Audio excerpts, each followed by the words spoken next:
La veuve était considérée comme la plus laide du village, jusqu'à ce que le riche châtelain lui dise ceci. Dans un petit village, il y avait une veuve que tout le monde appelait la plus laide. Les jolies femmes se moquaient d'elle, l'humiliaient sur la place, et personne ne croyait que quelqu'un pourrait la voir autrement. Elle vivait la tête baissée, travaillant dès l'aube, élevant seule ses 2 enfants dans une humble masure qui tenait à peine debout. Personne ne lui parlait, personne ne la respectait, et encore moins quelqu'un la choisirait. Mais ce que personne ne savait, c'est qu'un homme l'observait en silence, un riche propriétaire terrien qui passait par le village et voyait ce que les autres ne voulaient pas voir. Et un jour, devant tout le monde, il fit quelque chose qui laissa les jolies femmes paralysées. Il s'arrêta devant la veuve et prononça des paroles qui changeraient tout pour toujours. Ce qui vint ensuite fut une guerre silencieuse, des lettres menaçantes, des mensonges cruels, des attaques dans l'obscurité. Quelqu'un était prêt à la détruire avant qu'elle n'atteigne le bonheur. Dites-nous dans les commentaires de quelle ville vous nous écoutez. Cliquez sur le bouton j'aime et passons à l'histoire. Le vent soulevait la poussière dans la rue principale de Valensole-les-Buis quand Adèle Moreau sortit de l'épicerie de M. Bernard avec un sac de lentilles et 2 kilos de farine. Elle portait la même robe de coton délavé marron de toujours, les cheveux attachés en une tresse effilochée, et marchait la tête légèrement inclinée, comme quelqu'un qui a appris à se faire petite pour ne pas déranger. Elle avait 38 ans, mais la vie lui avait gravé des rides prématurées autour des yeux et au coin de la bouche. Sa peau mate était tannée par le soleil des champs d'oliviers, où elle travaillait dès l'aube, et ses mains rêches racontaient l'histoire d'une femme qui n'avait jamais connu le repos. Depuis la mort de son mari il y a 5 ans, dans un accident sur la route d'Aix-en-Provence, Adèle avait élevé seule ses 2 enfants, Rémi, 14 ans, et la petite Sophie, 11 ans. Ils vivaient dans une petite masure en pierre au bord du village avec un toit de tôle rouillé et une basse-cour où ils élevaient 3 poules maigres. Tout le village connaissait son histoire, mais ne s'en souvenait pas avec compassion. Il s'en souvenait avec moquerie. « Tiens, voilà la laide !» murmuraient les femmes quand elles passaient devant le marché. Pauvres enfants avec une telle mère. Camille Dubois et Manon Lefebvre, les 2 plus jolies femmes du village, selon elles-mêmes et selon les hommes qui les suivaient du regard, étaient assises sur un banc de la place quand Adèle passa devant elles. Camille portait une robe jaune ajustée et des talons hauts qui claquaient sur le pavé. Manon arborait un maquillage parfait et un chemisier décolleté qui laissait voir un faux collier en or. Toutes 2 lâchèrent un rire aigu en voyant Adèle. « Regarde-moi ça !» dit Camille assez fort pour qu'Adèle entende. « Comment ose-t-elle sortir comme ça?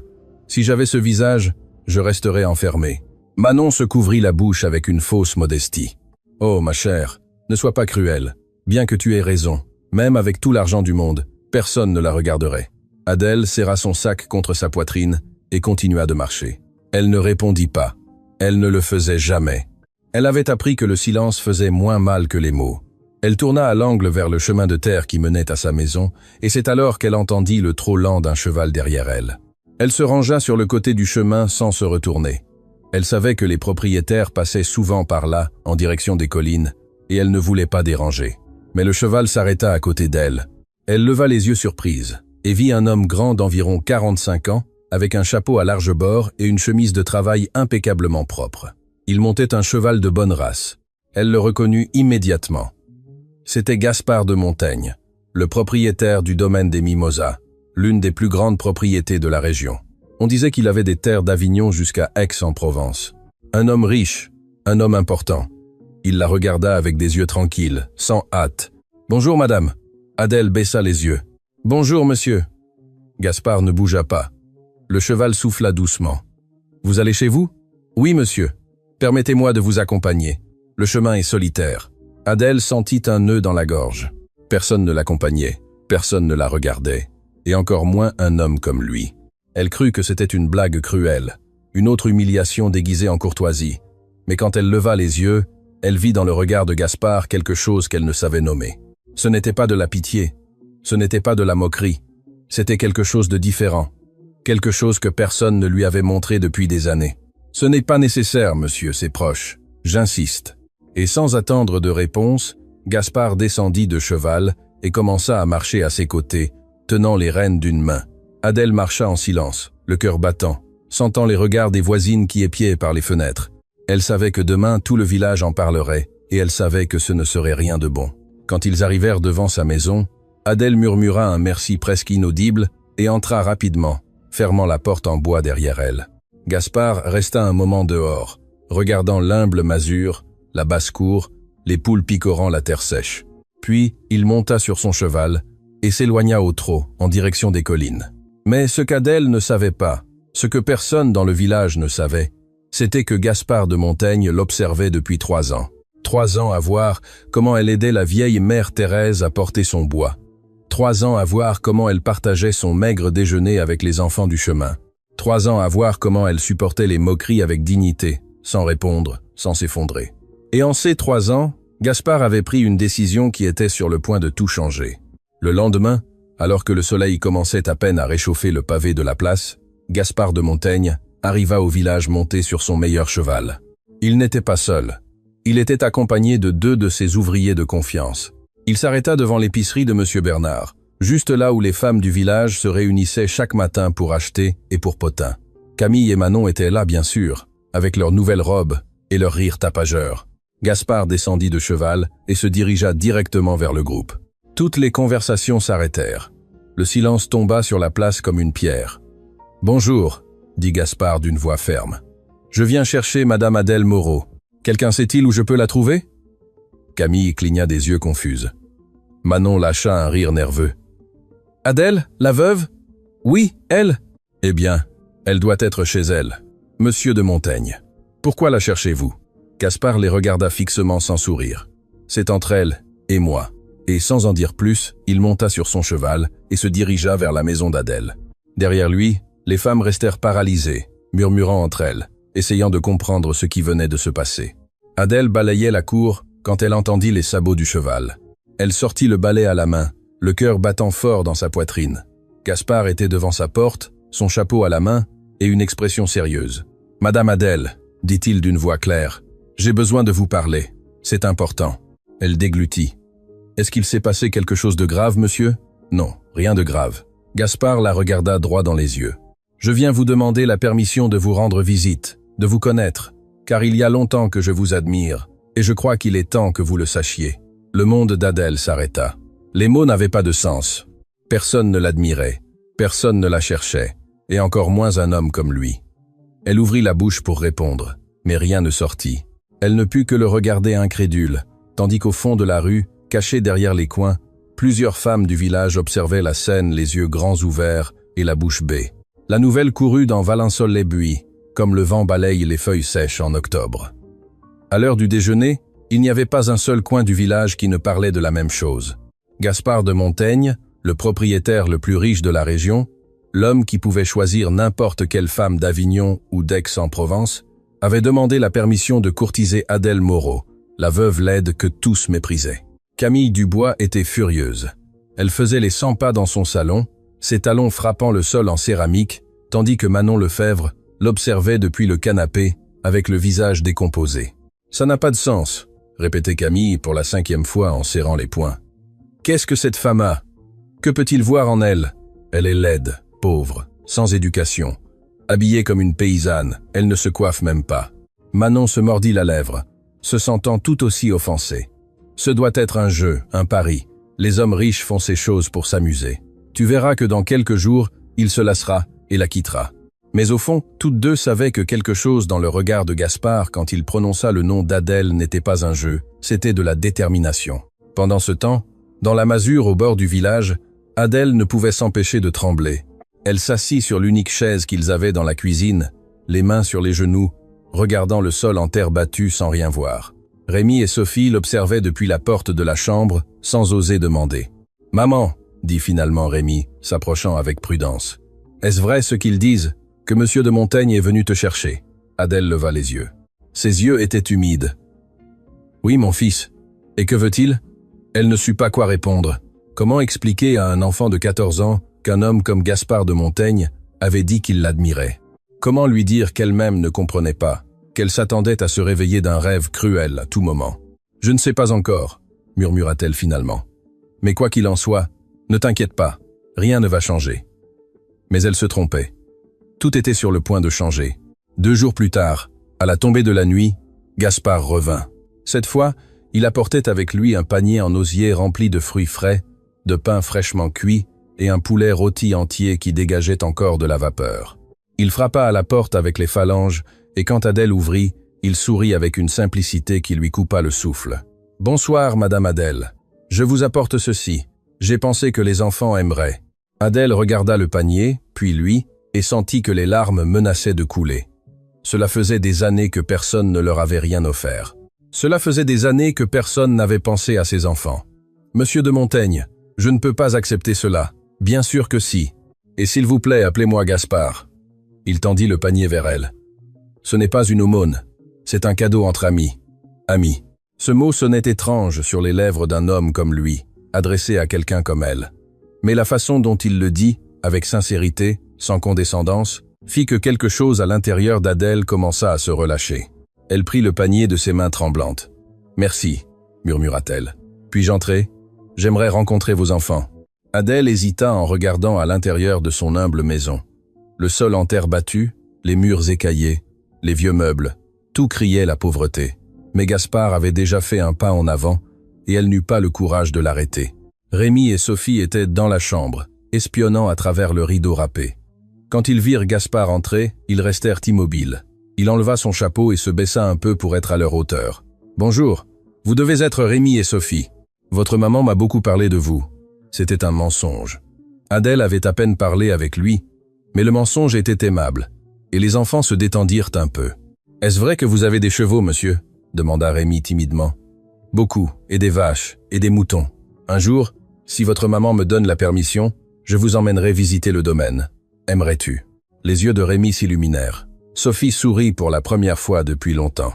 Adèle les observait depuis l'entrée de la cuisine, le cœur serré, sans comprendre pourquoi cet homme faisait tout cela. Quand Gaspard prit congé ce soir-là, déjà dans l'obscurité, il s'arrêta devant Adèle sur le seuil de la porte. Le ciel était plein d'étoiles, et l'air sentait la terre mouillée par la pluie qui était tombée sur les collines. « Adèle !» dit-il d'une voix basse, utilisant son prénom sans le madame pour la première fois. « Je sais que vous ne me croyez pas.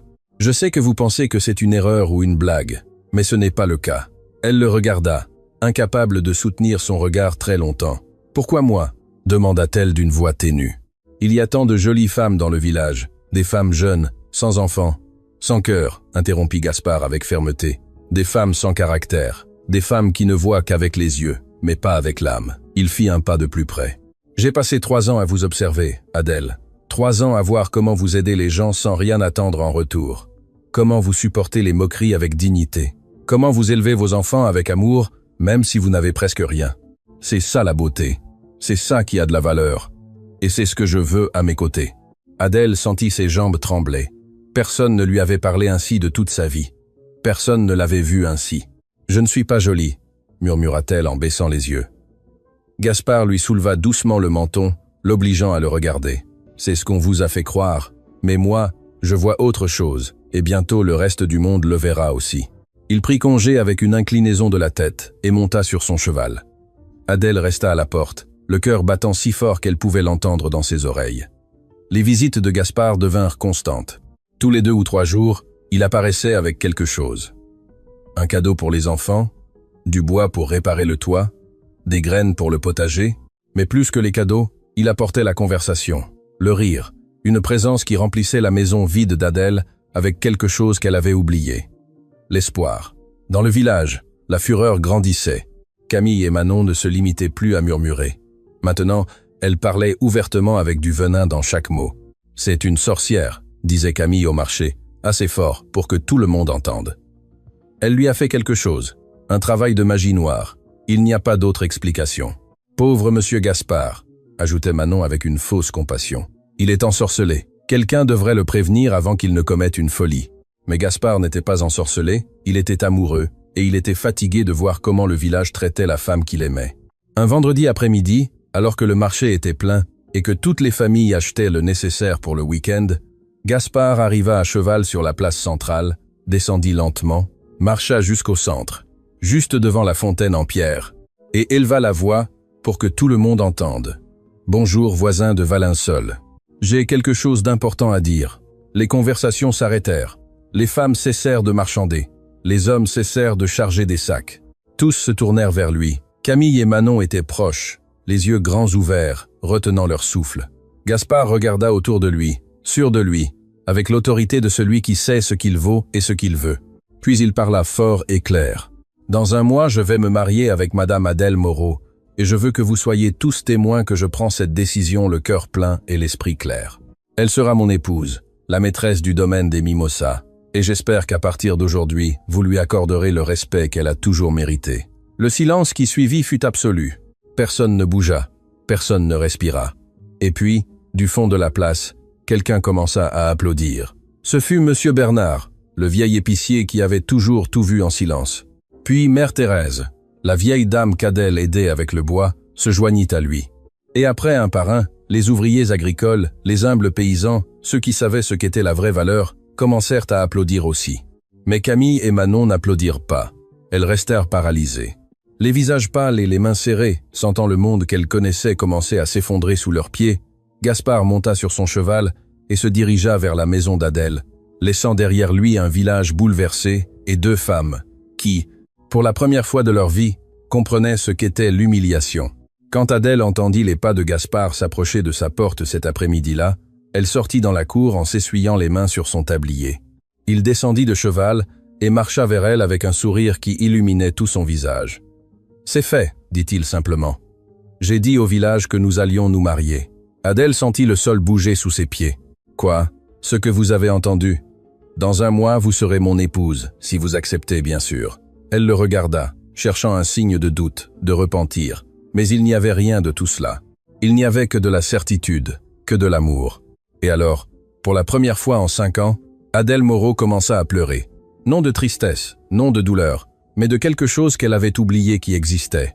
Le soulagement, l'espoir, l'amour. « Oui, » murmura-t-elle entre les larmes. « Oui, j'accepte. » Gaspard la serra dans ses bras là, au milieu de la cour de terre battue, avec les poules picorant autour et les enfants espionnant par la fenêtre avec d'énormes sourires. Mais ce qu'aucun d'eux ne savait, c'est que le lendemain, quand Gaspard arriverait pour emmener Adèle au village acheter sa robe de mariée, il trouverait quelque chose qui changerait tout. Une lettre anonyme glissée sous la porte d'Adèle avec des lettres tordues et des mots pleins de haine, la menaçant de gâcher le mariage et de détruire son bonheur si elle ne s'éloignait pas immédiatement de Gaspard de Montaigne. Adèle trouva la lettre à l'aube quand elle sortit donner du maïs aux poules. L'enveloppe blanche était jetée près du cadre de la porte, comme si quelqu'un l'avait laissée tomber là au milieu de la nuit. Elle la ramassa d'une main tremblante, sentant le poids de quelque chose de mauvais avant même de l'ouvrir. À l'intérieur, d'une écriture penchée et serrée, il était écrit « Veuve stupide, crois-tu vraiment qu'un homme comme Gaspard de Montaigne va t'épouser? Il t'utilise, il se moque de toi, et quand il en aura assez, il te laissera pire que tu n'étais. Si tu as un peu de dignité, éloigne-toi de lui avant qu'il ne soit trop tard. Personne ne veut de toi ici. On ne t'a jamais voulu, et si tu l'épouses, nous te ferons payer chaque jour de ta misérable vie. Ceci est un avertissement, il n'y en aura pas d'autre. » Les mains d'Adèle tremblèrent tellement que la lettre tomba au sol. Elle resta là, debout, le cœur battant dans sa gorge, sentant la peur lui monter le long du dos. Ce n'était pas une peur physique, c'était quelque chose de pire. C'était la peur de croire en quelque chose de bon et qu'on le lui enlève. C'était la peur que tout soit un mensonge, comme le disait la lettre. Elle entra dans la maison et cacha le papier au fond d'un vieux tiroir, sous ses vêtements. Elle ne voulait pas que Rémi ou Sophie le voient. Elle ne voulait pas que Gaspard le sache, car une partie d'elle, la partie qui avait été humiliée pendant des années, la partie qui avait appris à n'attendre rien de bon, commença à se demander si la lettre avait raison. Quand Gaspard arriva ce matin-là, monté sur son cheval avec un sourire sur le visage et un paquet enveloppé dans du papier Kraft sous le bras, Adèle sortit le recevoir avec un sourire forcé. Il remarqua quelque chose immédiatement. « Tu vas bien ?» demanda-t-il en descendant de cheval et en s'approchant d'elle, le front plissé. « Oui », mentit Adèle en détournant le regard. « Je suis juste fatigué. » Gaspard n'insista pas, mais il l'étudia avec ses yeux tranquilles qui semblaient voir plus qu'elle ne voulait montrer. Il lui tendit le paquet. « Je t'apporte ceci. Ouvre-le. » Adèle déballa le papier avec précaution. À l'intérieur, il y avait un tissu doux de couleur bleu clair avec des broderies au col et aux manches. Une robe. Une robe magnifique. Le genre de robe qu'elle n'avait jamais portée, ni même imaginé porter. « C'est pour que tu la portes aujourd'hui, » dit Gaspard avec douceur. « Allons au village. Je veux que tu choisisses ce dont tu as besoin pour le mariage, et je veux que tu commences à t'habituer à être traité, comme tu le mérites. » Adèle sentit un nœud dans la gorge. Elle voulait lui parler de la lettre. Elle voulait lui demander si c'était vrai, si tout était un jeu, s'il l'aimait vraiment. Mais les mots ne sortirent pas. Elle hocha juste la tête et entra se changer. Quand elle sortit avec la robe, Gaspard resta immobile. C'était la première fois qu'il la voyait avec autre chose que ses vêtements usés. Le bleu clair faisait briller sa peau mate. La coupe simple de la robe mettait en valeur sa silhouette mince, mais forte. Et bien qu'elle portât toujours ses cheveux attachés dans la même tresse de toujours, quelque chose en elle avait changé. Quelque chose commençait à s'éveiller. « Tu es magnifique », dit Gaspard d'une voix rauque. Adèle baissa les yeux, se sentant exposée. « Ne mentez pas, monsieur Gaspard, ce n'est pas un mensonge. Et arrêtez de m'appeler monsieur, je vais bientôt être votre époux. » Ils montèrent ensemble à cheval. Elle assise devant et lui derrière, la tenant avec un bras autour de sa taille. Le voyage jusqu'au village fut silencieux, mais non inconfortable. Adèle sentit la chaleur de Gaspard contre son dos, l'odeur de cuir et de terre propre de ses vêtements, et pendant un instant, elle permit à la peur de se relâcher. Quand ils arrivèrent sur la place, tous les regards se braquèrent sur eux. Gaspard descendit d'abord, puis aida Adèle à descendre, la prenant par la main naturellement, comme si c'était la chose la plus normale du monde. Ils marchèrent ensemble vers la boutique de tissus de Madame Fournier, une femme âgée qui cousait des robes pour les familles du village depuis 40 ans. Camille et Manon étaient devant la boulangerie, les bras croisés et les regards aussi affûtés que des couteaux. Quand elles virent Adèle avec la nouvelle robe au bras de Gaspard, quelque chose de sombre traversa leur visage. « Regarde-moi ça !» murmura Camille avec mépris. Elle s'habille déjà en princesse, mais une poule avec des plumes de paon reste une poule. Manon lâcha un rire aigre. « Donne-lui du temps. Quand Gaspard se rendra compte de son erreur, il reviendra en rampant. » Mais Gaspard n'allait se rendre compte d'aucune erreur, car il n'y en avait pas. À l'intérieur de la boutique, Madame Fournier reçut Adèle les yeux brillants d'émotion. C'était l'une des rares personnes du village qui avait toujours traité la veuve avec respect. « Madame Adèle, quelle joie de vous voir. Monsieur Gaspard m'a parlé du mariage. Nous allons vous faire la plus belle robe que vous ayez vue de votre vie. » Pendant les 2 heures suivantes, Madame Fournier prit des mesures, montra des tissus, dessina des modèles. Gaspard observait depuis une chaise dans un coin avec un sourire tranquille, sans hâte. Adèle se laissait faire bien qu'au fond la lettre continuait de lui brûler la mémoire. Quand ils sortirent de la boutique, la soirée tombait déjà. Gaspard l'emmena à la cordonnerie, où il lui acheta une paire de chaussures en cuir souple, puis à la mercerie, où ils choisirent des rubans et des fleurs pour les cheveux. À chaque endroit, Gaspard la présentait avec fierté. « Ma fiancée, Madame Adèle Moreau. » Les femmes du village les observaient depuis les fenêtres, depuis les portes, depuis les coins, certaines avec curiosité.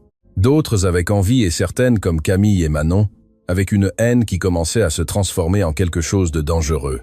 Cette nuit-là, après avoir déposé Adèle chez elle, Gaspard retourna au domaine des Mimosas à cheval. Le chemin traversait un tronçon de bois épais, où les pins se fermaient sur le sentier et la lumière de la lune pénétrait à peine. Il pensait à Adèle, au mariage, à l'avenir qu'ils construiraient ensemble quand il entendit un bruit à sa droite. Un cheval sortit des arbres. Dessus, un homme avec le visage couvert par un foulard. Gaspard arrêta immédiatement sa monture, la main se déplaçant instinctivement vers la machette qu'il portait à la ceinture. « Que voulez-vous » demanda-t-il d'une voix ferme. L'homme ne répondit pas. Il resta là, immobile, comme une ombre. Puis il parla d'une voix déformée, grave et lente. « Monsieur Gaspard, quelqu'un m'a envoyé pour vous donner un message. Vous faites une erreur. Cette femme n'est pas ce qu'elle semble être. Il vaut mieux pour vous de vous éloigner d'elle avant qu'il ne soit trop tard. » Gaspard serra les rênes. « Qui vous a envoyé? Ça n'a pas d'importance. Écoutez juste le conseil. Il y a des choses que vous ne savez pas, des choses qu'elle vous cache. Si vous épousez cette veuve, vous allez le regretter pour le reste de votre vie. Partez d'ici, dit Gaspard froidement, avant que je ne vous fasse descendre de ce cheval à coups de poing. L'homme rit, un son sec et désagréable. Puis il tira les rênes et disparut dans les arbres aussi rapidement qu'il était apparu. Gaspard resta au milieu du chemin, le cœur battant fort, non pas de peur, mais de fureur. Il savait qui était derrière tout cela. Il savait que les femmes envieuses du village n'allaient pas rester tranquilles, mais il ne savait pas jusqu'où elles étaient prêtes à aller. Le lendemain, quand Adèle sortit faire la lessive à la rivière qui coulait près de sa maison, elle trouva quelque chose qui la glaça. Sur une pierre, près du bord, il y avait une poupée de chiffon. Elle était vêtue de morceaux de tissu qui ressemblaient à la robe que Gaspard lui avait offerte, et elle avait une aiguille plantée dans la poitrine. Adèle laissa tomber les vêtements mouillés au sol. Elle regarda autour d'elle, mais il n'y avait personne. Juste le bruit de l'eau qui coulait et le vent qui agitait les branches des saules. Elle prit la poupée de ses mains tremblantes et la cacha sous son tablier. Elle retourna à la maison, les jambes faibles, sentant quelque chose d'obscur la poursuivre. Elle ne dit rien à Gaspard quand il arriva cet après-midi-là. Elle ne dit rien à ses enfants. Mais cette nuit-là, tandis que les enfants dormaient, Adèle s'assit dans l'obscurité de sa cuisine avec la lettre et la poupée sur la table. Et pour la première fois depuis que Gaspard était entré dans sa vie, elle se demanda si elle devait s'éloigner, si elle devait renoncer au bonheur pour le protéger.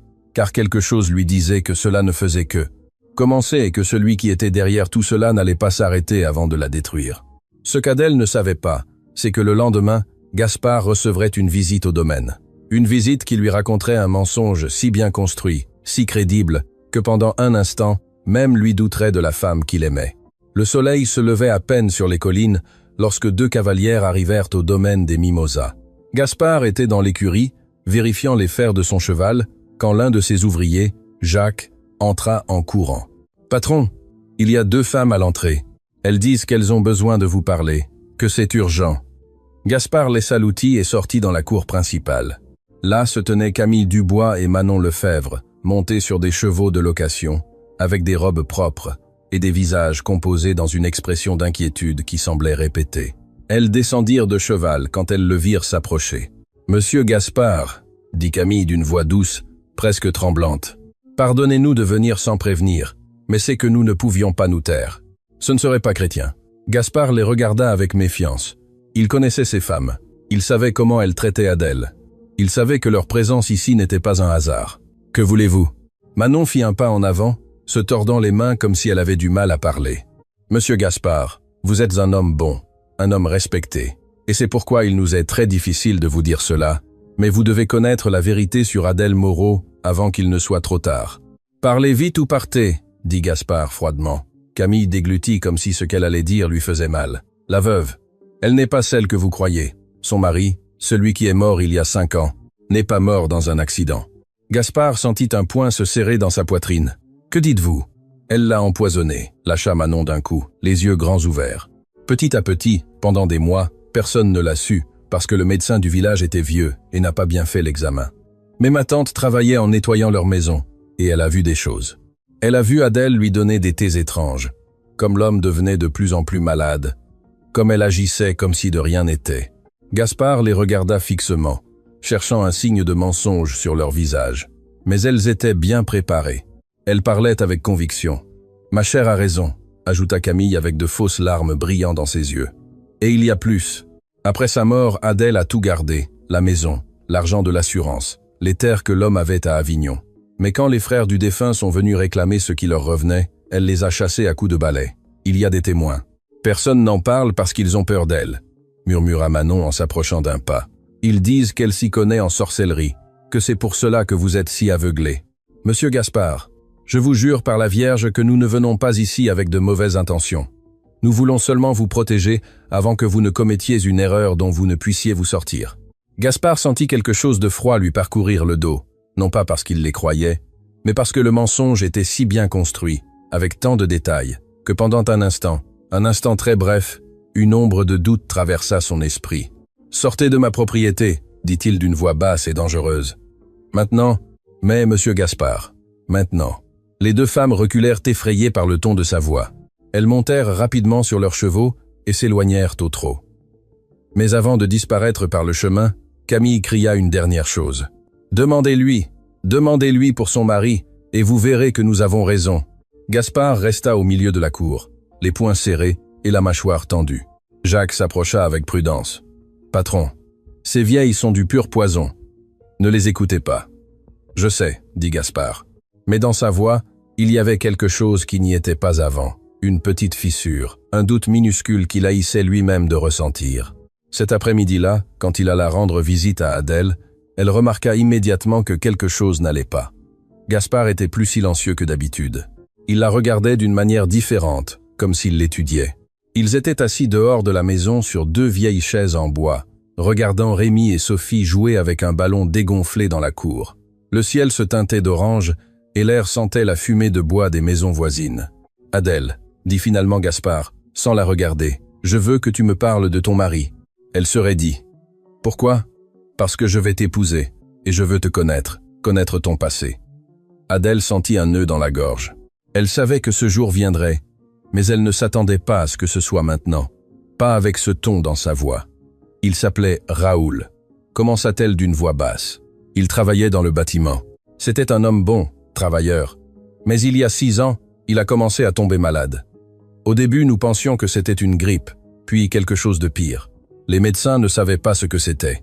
Il s'est éteint petit à petit jusqu'à ce qu'un jour, il ne se réveille plus. Comment est-il tombé malade? La question était directe, trop directe. Adèle le regarda les yeux ouverts. Je ne sais pas. Les médecins ont dit que c'était quelque chose dans le sang, une infection qu'ils n'ont pas pu guérir à temps. Et tu n'as jamais rien soupçonné? Adèle sentit le monde s'arrêter. Que me demandes-tu, Gaspard? Il la regarda finalement, et dans ses yeux, il y avait quelque chose qu'elle n'avait jamais vu auparavant. Du doute. Aujourd'hui, 2 femmes du village sont venues me dire des choses laides sur toi, sur ton mari. Adèle pâlit. Quelle chose? Que tu l'as tué, que tu l'as empoisonné. Le silence qui suivit fut absolu. Même les enfants cessèrent de jouer et se tournèrent vers eux, sentant la tension dans l'air. Adèle se leva lentement, les jambes tremblantes. La voix lui sortit comme un murmure brisé. « Et tu les as crus ?»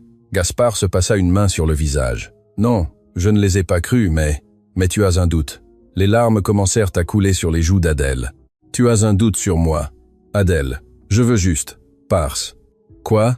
Que tu partes maintenant. » Elle fit un pas en arrière, les bras croisés sur la poitrine, comme si elle voulait se protéger. « Si tu dois me demander si j'ai tué mon mari, alors tu ne me connais pas.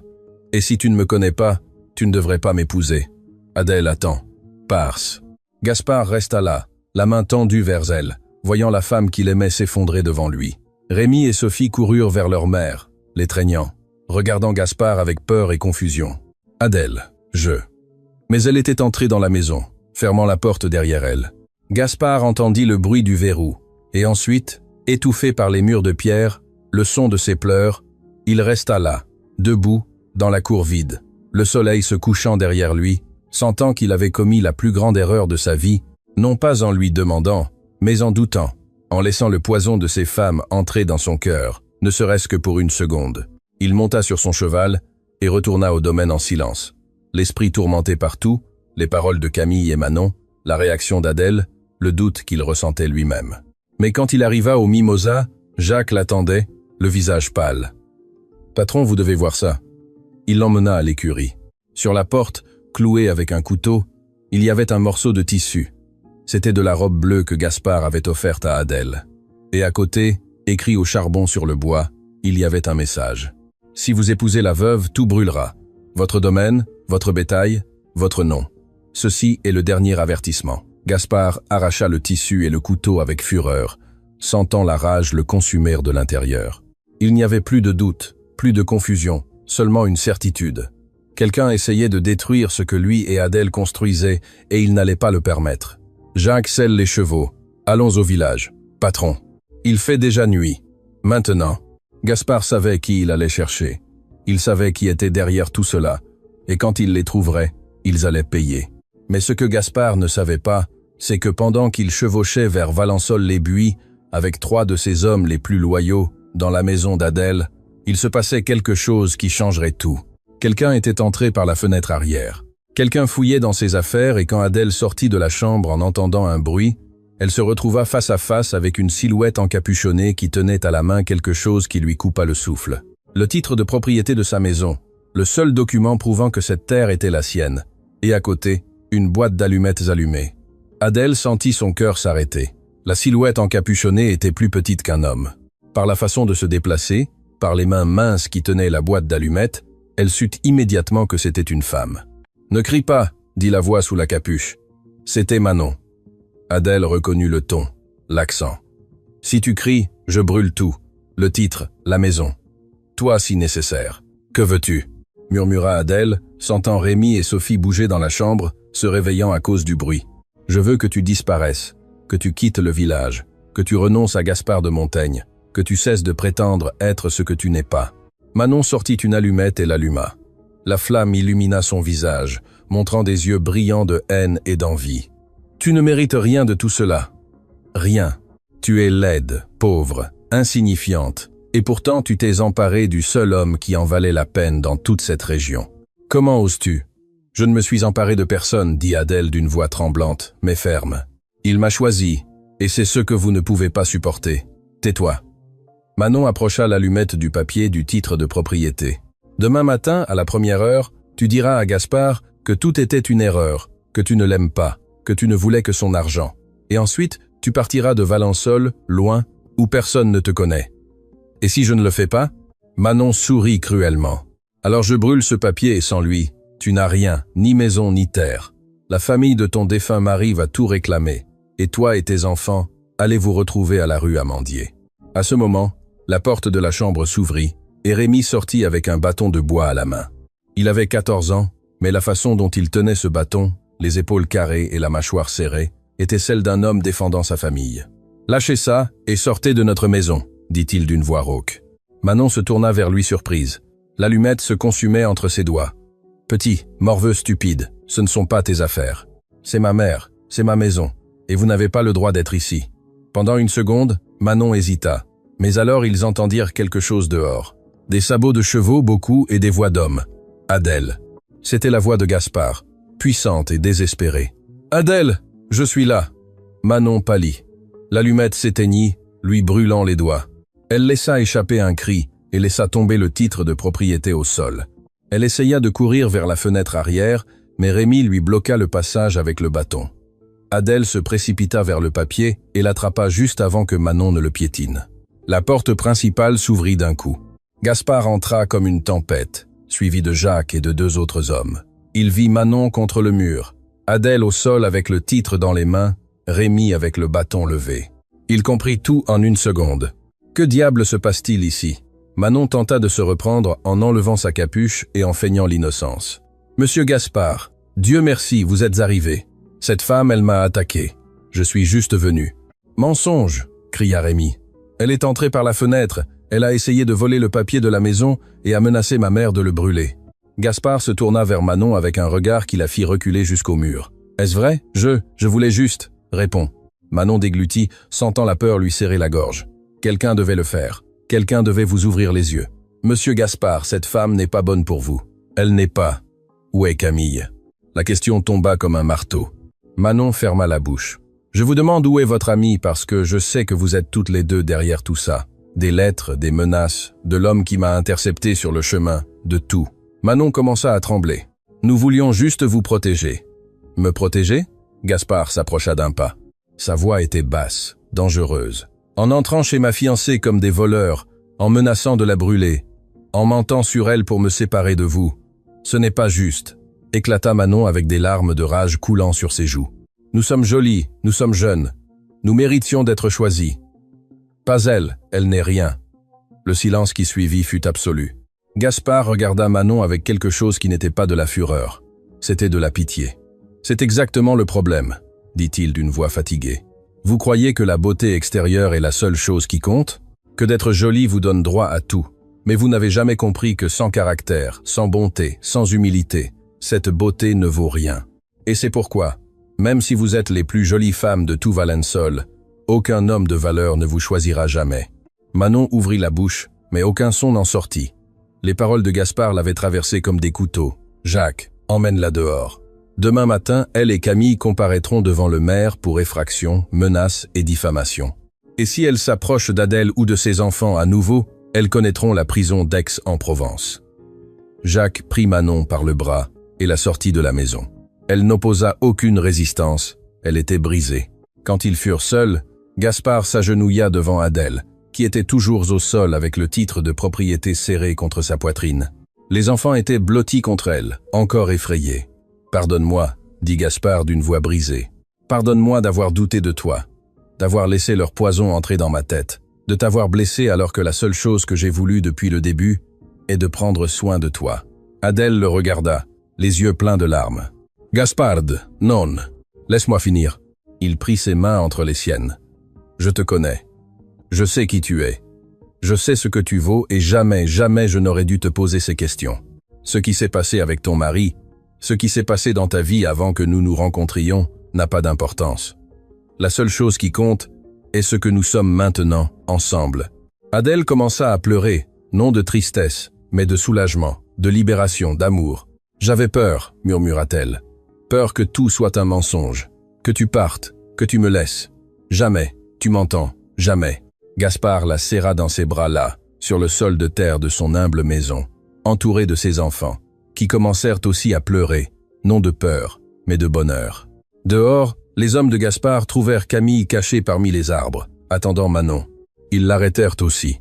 Les deux femmes furent emmenées cette même nuit devant le maire de Valensole, qui, après avoir entendu les témoignages d'Adèle, Rémi et des ouvriers de Gaspard, les condamna à payer une amende énorme et à effectuer des travaux communautaires pendant 6 mois. Mais plus que la punition légale, ce fut la punition sociale qui les détruisit. Tout le village sut ce qu'elles avaient fait, et le respect qu'elles avaient autrefois pour leur beauté disparut pour toujours. Pendant les 2 semaines suivantes, Gaspard ne laissa pas Adèle seule un seul instant. Il envoya 2 de ses hommes garder la maison jour et nuit. Il emmena Adèle à Aix-en-Provence, à la meilleure clinique de la région, non pas pour la changer, mais pour qu'elle reçoive les soins qu'elle n'avait jamais eus. On lui arrangea les dents qu'elle avait perdues à cause de la malnutrition, on lui traita la peau abîmée par le soleil, on lui apprit à prendre soin d'elle, à se valoriser.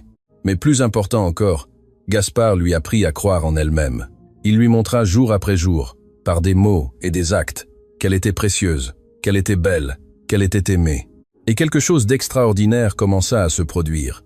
Adèle ne guérit pas seulement à l'extérieur, elle guérit à l'intérieur.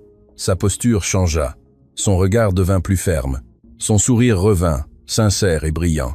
Et quand elle marchait dans le village au bras de Gaspard, elle ne baissait plus la tête, elle la tenait haute.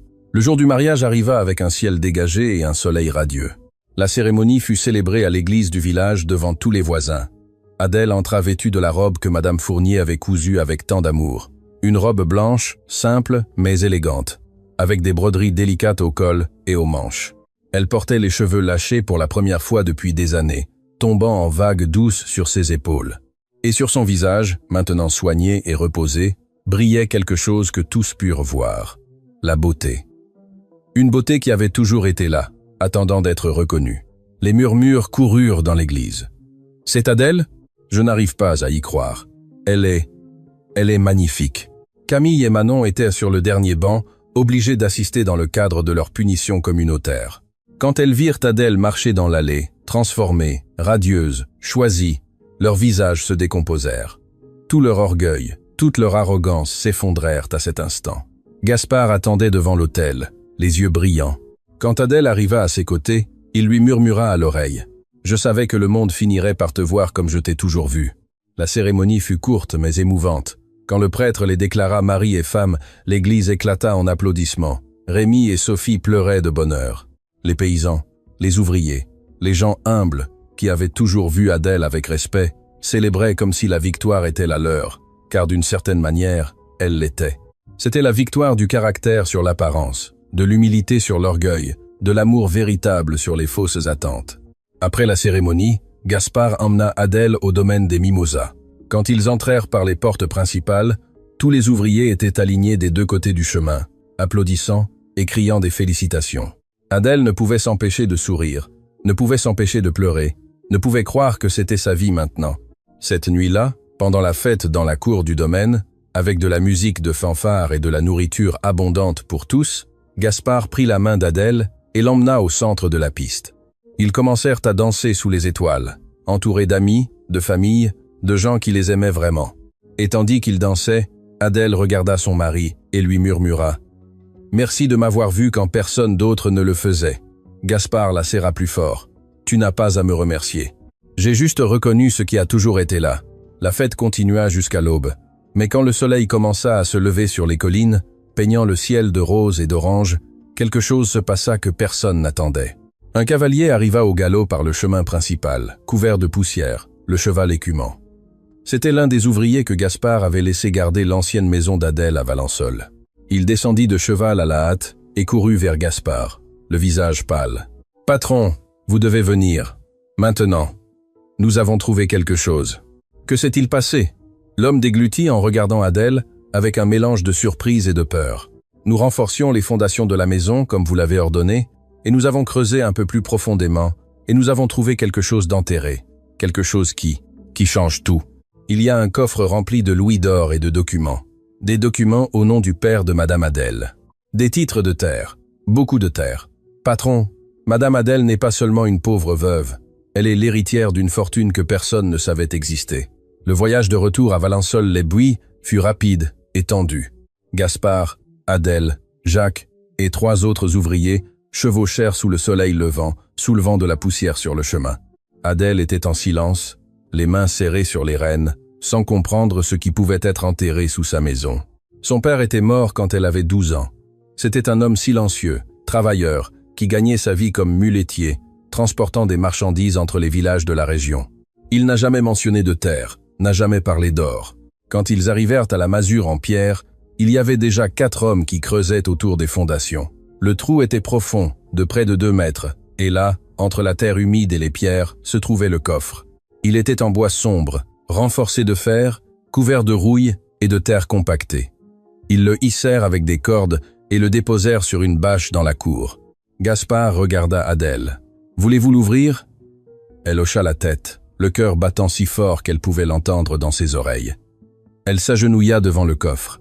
La serrure était rouillée, mais non fermée. Elle souleva le couvercle d'une main tremblante. À l'intérieur, il y avait 3 choses. Premièrement, des enveloppes en tissu épais qui, une fois ouvertes, révélèrent des louis d'or, beaucoup, vieux de l'époque où le grand-père d'Adèle vivait, peu, être d'héritage précédent. Deuxièmement, un paquet de papiers enroulés et attachés avec une ficelle. Et troisièmement, une lettre écrite à l'encre délavée avec l'écriture incomparable de son père. Adèle prit la lettre de ses doigts tremblants et commença à lire à voix haute. « Ma chère Adèle, si tu lis ceci, c'est que je ne suis plus avec toi. Pardonne-moi de ne rien t'avoir dit de mon vivant, mais je voulais te protéger de la cupidité d'autrui. Ton grand-père, mon père, était propriétaire de grandes terres entre Avignon et Aix-en-Provence. Mais à sa mort, mes frères m'ont trahi, ont falsifié des documents et m'ont tout pris. Je n'ai pu sauver que ces titres originaux et l'or que tu vois ici. Je l'ai caché pour qu'un jour, quand tu seras plus grande, tu puisses réclamer ce qui est à toi. Les terres sont à ton nom dans l'ancien registre d'Aix-en-Provence. Ne laisse personne te prendre ce qui t'appartient. Tu es plus forte que tu ne le crois. Avec amour, ton père. » Le silence tomba sur la cour comme une couverture lourde. Adèle laissa tomber la lettre et se couvrit le visage de ses mains. Elle ne savait pas si elle devait pleurer ou rire. Pendant des années, elle avait vécu dans la pauvreté, humiliée, méprisée, croyant qu'elle n'avait rien. Et tout ce temps, sous ses pieds, se trouvait la preuve qu'elle était l'héritière d'une fortune considérable. Gaspard s'agenouilla à ses côtés et la serra dans ses bras. « Ton père t'a protégée même après sa mort. »« Je ne savais rien, » murmura Adèle. « Rien. Ma mère est morte quand j'étais petite. Mon père n'en a jamais parlé. Et quand Raoul et moi nous sommes mariés, nous vivions juste. Jamais, jamais je n'aurais imaginé. »« Ça n'a plus d'importance, » dit Gaspard avec fermeté. « L'important c'est que maintenant tu le saches, et nous allons récupérer ces terres, toutes. » Pendant les jours suivants, Gaspard engagea le meilleur avocat d'Aix-en-Provence. Ils portèrent les documents au registre des propriétés et après avoir examiné les anciens dossiers, l'avocat confirma ce que disait la lettre. Adèle Moreau, fille d'Ernest Moreau, était la propriétaire légitime de 300 hectares de terres fertiles entre Avignon et Aix-en-Provence. Des terres que ses oncles, les frères de son père, exploitaient illégalement depuis plus de 20 ans. La nouvelle courut dans toute la région comme une traînée de poudre. La pauvre veuve, la femme que tous méprisaient, non seulement avait épousé le propriétaire le plus riche de Valençol, mais était aussi l'héritière d'une fortune propre.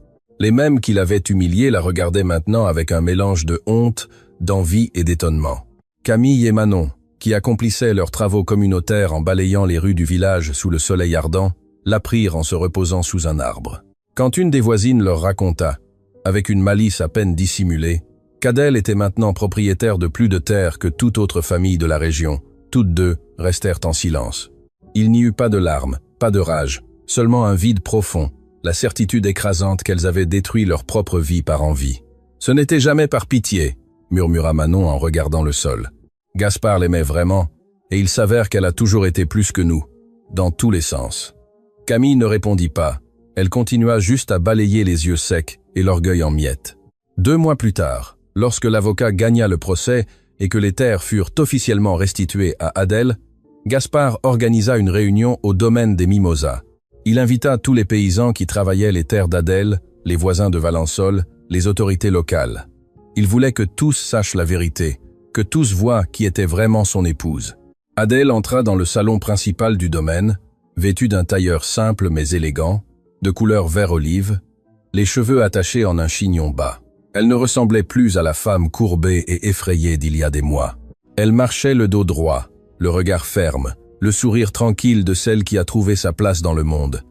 Gaspard la présenta à tous. « Voici mon épouse Adèle de Montaigne, née Moreau, propriétaire de 300 hectares de terre, mère de 2 enfants extraordinaires et la femme la plus courageuse et généreuse que j'ai jamais connue. Et je veux que vous sachiez tous que les décisions concernant ces terres seront prises par elle, car elles sont à elle, pas à moi. » Les paysans, dont beaucoup avaient travaillé ces terres pendant des années, sans savoir qu'elles appartenaient à la fille de M. Ernest, se levèrent et applaudirent. Certains pleuraient parce qu'Adèle, dans son premier acte en tant que propriétaire, avait annoncé qu'elle ne les chasserait pas, qu'il continuerait à travailler la terre, mais maintenant avec des contrats justes, avec des salaires décents, avec respect. « Mon père aimait cette terre, » dit Adèle d'une voix claire, sans trembler, « et je vais honorer sa mémoire en la traitant avec le même amour et en traitant ceux qui la travaillent avec la dignité qu'ils méritent. » L'applaudissement fut assourdissant. Adèle regarda Gaspard et vit dans ses yeux la même fierté qu'elle avait vue le jour où il l'avait demandé en mariage. Mais maintenant, c'était différent. Maintenant, Adèle n'avait plus besoin que quelqu'un d'autre la valide. Elle savait qui elle était, elle savait ce qu'elle valait. Les mois suivants apportèrent plus de changements. Adèle, avec l'aide de Gaspard, modernisa les terres, construisit des maisons pour les ouvriers, ouvrit une petite école pour les enfants des paysans, et peu à peu son nom devint synonyme, non de pauvreté ou d'humiliation, mais de justice et de générosité. 1 an après le mariage, Adèle marchait sur la place de Valençol-les-Buis avec Sophie à la main. La fillette avait maintenant 12 ans et étudiait dans une école privée à Avignon. Rémi, 15 ans, travaillait au domaine, apprenant le métier de propriétaire terrien aux côtés de Gaspard. La vie avait changé d'une manière qu'aucun d'eux n'aurait imaginée. Les femmes du village, les mêmes qui murmuraient auparavant quand Adèle passait, la saluaient maintenant avec respect. Certaines lui demandaient même conseil sur leurs propres problèmes. Adèle les écoutait avec patience, sans rancune, sans arrogance, car l'argent et les terres n'avaient pas changé qui elle était. Ils avaient seulement révélé ce qui avait toujours été là. Elle passa devant l'épicerie de M. Bernard. Le vieil épicier sortit la saluer avec un sourire. « Madame Adèle, quel plaisir de vous voir. Comment va M. Gaspard ?»« Bien, M. Bernard, merci beaucoup. Vous savez, j'ai toujours su que vous étiez spécial. Depuis que vous étiez une enfant et que vous veniez avec votre père acheter du sucre, je l'ai toujours su. » Adèle sourit sans rien dire. Elle savait que M. Bernard ne l'avait jamais défendue quand les femmes se moquaient d'elle. Mais elle savait aussi que garder rancune n'empoisonnait que l'âme. Alors elle hocha la tête avec gentillesse et continua de marcher. Au bout de la place, assise sur le même banc où elle s'asseyait auparavant pour rire et critiquer, se trouvaient Camille et Manon. Elles avaient déjà purgé leur punition communautaire, mais aucune n'avait trouvé de mari. Aucune n'avait trouvé l'avenir doré qu'elles croyaient mériter parce qu'elles étaient jolies. Camille travaillait maintenant dans un magasin de vêtements à Aix-en-Provence. Manon aidait à la boulangerie de sa tante. Elles vivaient des vies ordinaires, grises, poursuivies par la réputation de ce qu'elles avaient fait. Quand elles virent Adèle s'approcher, toutes deux baissèrent les yeux, mais Adèle s'arrêta devant elle. Sophie la regarda confuse, mais Adèle lui serra doucement la main. « Bonsoir », dit Adèle d'une voix tranquille. Camille leva les yeux surprise. « Madame Adèle, je voulais juste vous dire que je ne garde pas rancune. Ce qui est arrivé est arrivé. J'espère que vous avez appris et j'espère que vous trouverez la paix. » Manon ouvrit la bouche, mais rien ne sortit. Elle ne put que hocher la tête. Les yeux humides, Camille déglutit et murmura un merci, à peine audible. Adèle continua de marcher avec Sophie à ses côtés. La fillette la regarda avec admiration. « Maman, pourquoi as-tu été gentille avec elle après tout ce qu'elles t'ont fait ?» Adèle s'arrêta et s'agenouilla pour être à la hauteur de sa fille. « Parce que la rancune ne fait de mal qu'à toi-même, mon amour. Elles ont déjà perdu. Elles ont perdu l'opportunité d'être heureuses en étant obsédées par quelque chose qu'elles n'ont jamais eu. Moi, en revanche, j'ai gagné. J'ai gagné un mari merveilleux. J'ai récupéré ce qui était à moi et surtout, j'ai appris à me valoriser. C'est ça, la vraie victoire. » Sophie l'étreignit fort, et ensemble, elles continuèrent de marcher dans le village qui méprisait Adèle auparavant, mais qui la regardait maintenant avec respect, et dans certains cas, avec une admiration sincère. Cette nuit-là, au domaine des Mimosas, Adèle et Gaspard dînèrent dans la cour sous les étoiles. Les enfants dormaient déjà, l'air sentait le jasmin et la terre mouillée. Gaspard prit la main d'Adèle sur la table. « Sais-tu ce que j'aime le plus chez toi ?» demanda-t-il d'une voix douce. « Quoi ? Que tu n'as jamais changé, avec tout ce qui s'est passé, avec l'argent, avec les terres, avec le respect du village. Tu es restée la même femme que j'ai rencontrée. Humble, généreuse, forte. » Adèle sourit en serrant sa main. « C'est parce que tu m'as appris à me voir comme je suis vraiment, pas comme les autres me voyaient. Et ça n'a pas de prix. » Ils restèrent en silence, profitant de la nuit, du chant des grillons, de la paix qu'ils avaient construite ensemble. Et tandis que les étoiles brillaient sur les collines de Valensole-les-Buis, Adèle de Montaigne, née Moreau, la femme qui fut autrefois considérée comme la plus laide du village, celle qui fut humiliée, méprisée et rejetée, se reposait dans les bras de l'homme qui l'aimait, non pas parce qu'elle était devenue belle, mais parce qu'elle l'avait toujours été. Et finalement, le monde entier l'avait vue. Le caractère demeure. La bonté est récompensée et le véritable amour reconnaît ce que les autres n'ont jamais voulu voir. Cette histoire nous apprend que la véritable valeur d'une personne n'est jamais dans ce que les yeux voient, mais dans ce que le cœur contient. La beauté physique s'estompe, l'orgueil s'effondre. Mais le caractère, la bonté et la dignité demeurent pour toujours. Adèle a été méprisée, humiliée et rejetée, mais elle n'a jamais perdu son essence. Et quand le moment est venu, la vie lui a rendu tout ce que le monde lui avait pris. Alors souviens-toi, peu importe combien de personnes te rabaissent aujourd'hui, si tu gardes ton cœur pur et ta dignité intacte, le temps et Dieu se chargeront de mettre chacun à sa place. Ce que tu sèmes en silence, tu le récolteras avec honneur. Si cette histoire t'a ému, abonne-toi à notre chaîne, car les prochaines histoires seront encore meilleures. Que Dieu te bénisse.